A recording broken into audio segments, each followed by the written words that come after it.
하나님 말씀 보겠습니다. 룻기입니다. 룻기 3장 1절에서 5절. 룻기 3장 1절에서 5절입니다. 오늘 말씀 제목은 이제 룻기 12번째 시간인데 복된 자리로 나아가라. 복된 자리로 나아가라. 말씀 읽어보겠습니다. 룻의 시어미 나오미가 그에게 이르되 내 딸아 내가 너를 위하여 안식할 곳을 구하여 너를 복되게 하여야 하지 않겠느냐. 내가 함께 하던 하녀들을 둔 보아스는 우리의 친족이 아니냐. 보라 그가 오늘 밤에 타작마당에서 보리를 까불리라.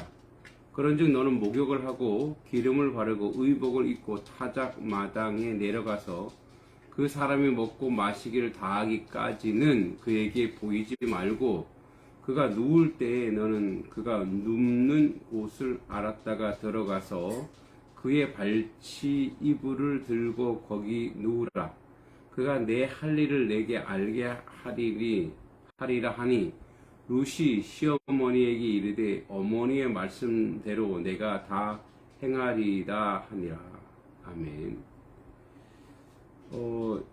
오늘 말씀을 보면 사실은 지금 현대적인 감각으로 하면은 좀 굉장히 뭐랄까요, 시어머니 아무리 시어머니지만 며느리한테 낯선 남자 이불 밑으로 들어가라는 얘기거든요. 그러니까 굉장히 오늘날의 감각으로는 이해할 수 없었지만 우리가 잘 알고 있는 고엘 제도의 특징이 그래요.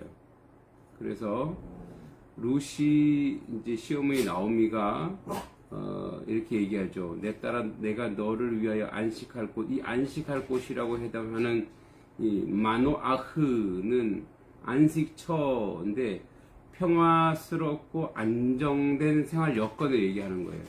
그러니까 이 말은 이제 시어머니가 자기 며느리가 조금 편하게 살 수 있고 안정된 가정생활을 할 수 있도록 보아스의 이제 부인이 되게 하는 거죠. 얘기했듯이 고엘 제도는 이제 기업 친족이 이제 가난하고 고통받는 사람들을 이제 경제적으로 함께 해준다거나 또는 여기처럼 룻처럼 자식이 없으면 그 자식을 생산할 수 있도록 남편이 되어줘야 된다는 거죠. 여기서 보면은 이런 마노아흐는 가부가 가정을 가지는 것, 즉 남편을 얻음으로써 안식을 누리게 되는 것을 암시하죠. 그러니까 사실 이 고대 사회에서는 가장 소외당했던 계층 중에 하나인 가부들은 남편을 얻음으로써 남편의 보호하에서 평안함과 안식을 누릴 수 있었던 거죠. 그러니까 이거를 이제 나오미가 룻에게 요구하고 있는 거예요. 그래서 구체적으로 얘기합니다. 왜냐하면 룻은 이 이스라엘의 문화를 잘 모르고 계대 그리고 고엘 제도를 모르기 때문에 구체적으로 이것에 대해서 교육시키고 있죠. 자, 내가 함께 하던 시녀들을 둔 보아스는 우리 친족이 아니냐. 그가 오늘 밤 타작마당에서 보리를 까불리라. 자, 여기서 오늘 밤 타작마당에서 보리를 까불리라가 이 무슨 의미냐면 이제 문화를 좀 알아야 되는데, 당시 팔레스틴 타작법은 이렇게 됩니다. 일단 보리단을 편한 평지에 타작마당에 쫙 펴놓아요. 그리고 도리깨 이렇게 때리는 거 있죠. 이렇게 도리깨로 탁탁탁 두드려요. 조심히 두드린 다음에 보리밀의 나달을 떨어지게 하죠. 그리고 나달에 섞인 지푸라기나 뭐 보리 수염 이런 등을 없애기 위해 그것을 바람에 까불리는 작업을 합니다. 그리고 타작마당에 떨어진 곡식 나달들을 대충 주워 모아 공중에 던져 까불리면 바람에 의해 지푸라기나 보리 수염 등이 날아가고 곡식 나달들만 마당에 떨어지는 거죠. 그러니까 이 곡식 나달을 모아서 자루에 퍼 담으면 일단 타작은 끝납니다. 따라서 당시 타작을 하기 위해서는 반드시 바람이 불어 주어야 되는데, 그런데 보리 타작할 즈음 팔레스틴 지방 여름은 기후상 낮에는 바람이 별로 없고 주로 오후 5시 이후에 밤에 내륙에서 지중해 쪽으로 바람이 불었어요. 그래서 따라서 타작은 바로 언제 하냐, 낮에 하는 것이 아니라 밤에 하는 거예요. 타작하는 일꾼들은 저녁 내내 일을 하고 나서는 그 타작 마당 곡식 더미 곁에서 그대로 자는 게 보통입니다. 뭐 곡식을 지키기 위해서도 그렇겠죠. 그러니까 팔레스틴 기후 조건상 여름에는 겉옷만 덮고도 충분히 잠을 잘 수 있었기 때문에 그렇게 한 거죠. 따라서 나오미는 이 풍속을 너무 잘 알기 때문에 이제 가서 앞에서 이야기한 것처럼 오늘 밤 타작 마당에 보리를 까불리라. 사실 주인이 계속 나와보진 않는데 이제 오늘 밤이 아마 마지막 정도 됐을 것 같아요. 그래서 나오라, 가보라 이런 얘기죠. 그리고 이렇게 또 얘기합니다. 그런데 너는 목욕하고 기름 바르고 의복을 입고 타작 마당에 내려가서 그 사람이 먹고 마시기를 다하기까지 그에게 보이지 말고. 자, 이제 타작마당은 이제 수수한 곡식단을 떠는 장소가 되죠. 그래서 평지인데 이제 이 보통 이런 넓은 장소인데 보통 그 반경이 한 15m 정도 된다고 합니다. 그래서 이런 그 타작마당에서 이제 그들이 아마 축제처럼 마지막 날이기 때문에 이제 먹고 마신다는 거죠. 그래서 보아스가 타작마당에서 먹고 마시는 것은 이제 여러 가지 의미가 있지만 주인이 곡식을 지키기 위해 밤에 타작마당에서 잤을 가능성이 높고, 보아스는 보리 까불리 때만 나와서 곡식을 지키기 위해서 그 마당에 잠을 잤을 것으로 또 추정합니다. 그래서 이제 또 이렇게 또 정리할 수 있죠. 모든 추수가 이제 정리됐기 때문에 함께 이렇게 일꾼들과 함께 연회를 베풉니다. 자, 이제 이 당시에 아마 일꾼들을 위로하는 그런 내용으로서 마지막 날 그렇게 했던 것으로 이제 그런 문화가 이들 가운데 있는 거죠.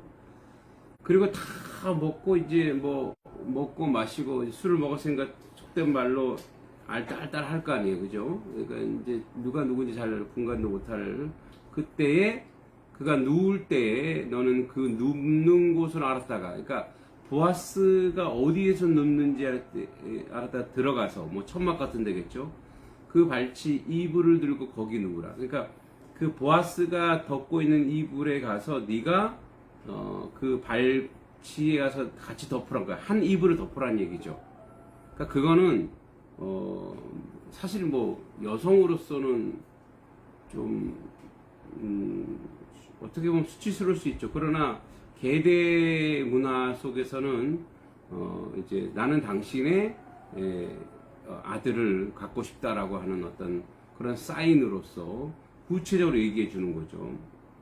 그러니까 룻에 대한 나오미의 이런 지시는 이제 약간 부도덕해 보이지만 고엘 제도라는 것은 당시 히브리 율법에 근거할 때 나오미의 이런 지시는 지혜롭고 또 당연했습니다. 왜냐하면 모세 율법에 근거된 바 고엘의 혜택을 누릴 수 있는 권리가 부여됐기 때문에 그렇죠. 신명기 25장 7절에 나옵니다. 한편 이런 점에서 본절에 언급된 나오미의 지시가 반드시 룻으로 하여금 보아스와 동침하도록 권유한 것이라고 여겨지지는 않고, 다만 나오미가 자신과 룻의 의사를 적극적이고도 구체적으로 보아스에게 전달하는 어떤 그 사인이죠. 그런 방편으로 사용되었을 것으로 보입니다.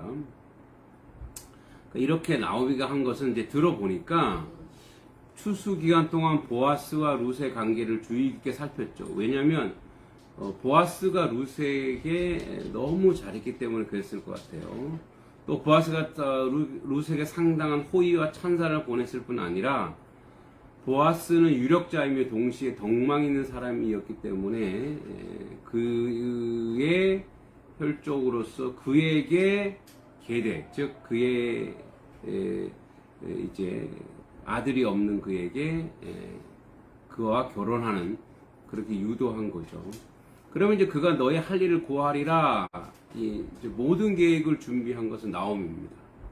그러므로 룻은 믿는 마음으로 이제 시어머니의 계획을 순종하면 됐죠. 사실 그렇지만 실제로 그 계획의 결과는 보아스의 손에 달려 있었는데 이 사실을 알고 있는 나오미는 룻으로 하여금 보아스에게 기업 물을 자의 책임을 이행해 달라고 조르게 하기보다는 오히려 보아스 결정에 모든 것을 맡길 각오였죠. 즉 나오미의 의도는 누구보다도 고엘 제도에 관한 모세의 율법, 레위기 25장 24절, 신명기 25장 5절 10절에 나오죠. 잘 알고 있을 뿐 아니라 덕망 있는 보아스의 결정에 모든 것을 맡기겠다는 것이죠. 이것은 나오미가 룻을 믿듯이 보아스 또한 믿었다는 뜻이 됩니다. 결국 나오미 이러한 믿음의 확신이 조만간 협력하여서 선을 이루게 되죠. 5절에 룻이 시모에게 이르되, 시어머니에게 이르되, 어머니 말씀대로 내가 다 행하리이다. 자, 다 행하리이다. 이제 당시 히브리 사회에서 율법으로서 계대 결혼에 규정을 두고 있었지만 그러한 규정을 제대로 이해하지 못하는 이방 가난한 가부가 베들레헴 성읍에서 소문난 부자인 동시에 덕망 있는 보아스에게 잠자리로 찾아가는 일은 결코 쉽지 않죠. 심지어 룻이 아무리 보아스의 마음을 연모했을지라도 여자로서 남자에게 먼저 접근하는 일은 참 어려운 일이기도 했을 거예요.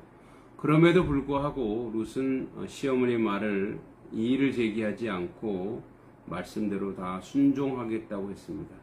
이런 면이 곧 시어머니를 공경하는 룻의 모습을 통하여 이제 우리가 너무나 잘 알듯이 다윗의 이제 조상들의 역사가 여기서 시작되는 거죠. 그렇습니다. 복된 자리로 나아갈 때 당황스럽고 어려울 때가 있지만 그럼에도 불구하고 우리는 복된 자리로 나아가야 됩니다. 하나님이 주시는 복의 자리, 가령 예배라든지 또 기도라든지 찬양이라든지 그러니까 거룩한 행위로서의 복된 자리도 있습니다만 또 중요한 복된 자리는 이제 하나님의 말씀, 즉 율법이 고엘 제도가 계대가 이루어질 수 있는 가능성을 보이는 삶의 실천. 우리도 오늘도 주신 말씀 가운데 말씀이 원하는 바, 그 말씀을 순종하고 실천하는 자리로 나아갈 때에 하나님의 뜻이 또 하나님의 그런 축복이 여러분들과 함께 할 것입니다. 말씀의 자리, 즉 복의 자리로 나아가시기 바랍니다. 하나님 아버지 감사합니다. 오늘도 주님이 주신 은혜와 은총 가운데 살게 하시고 나오미가 룻에게 복된 자리로 나아가라고 했을 때 순종한 것처럼 오늘도 우리가 말씀의 자리, 은혜의 자리, 축복의 자리로 나아가는 하나님 백성 되게 하여 주시옵소서. 예수님의 이름으로 간절히 기도합니다. 아멘.